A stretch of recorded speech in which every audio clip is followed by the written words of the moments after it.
Hello ladies and gentlemen, another how-to video.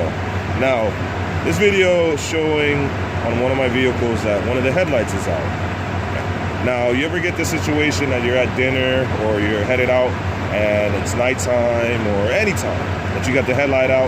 First thing you're gonna think about, crap, how much it's gonna cost me, and I'm gonna get pulled over by a police officer, state trooper, whatever. Well, this is just a quick and easy way to avoid all that. Now, like I said, it's not a permanent fix. This is just a temporary fix. So you could get a headlight bulb, or whatever you need for your vehicle to fix it permanently. So, here we go.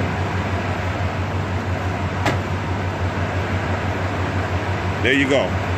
All you have to do is bang on the headlight with a firm grip or a firm fist. Not like punch a hole through it, but just simply give it a nice whack, and the filament or the little metal wire that's in the headlight will retouch the connector, and it'll work.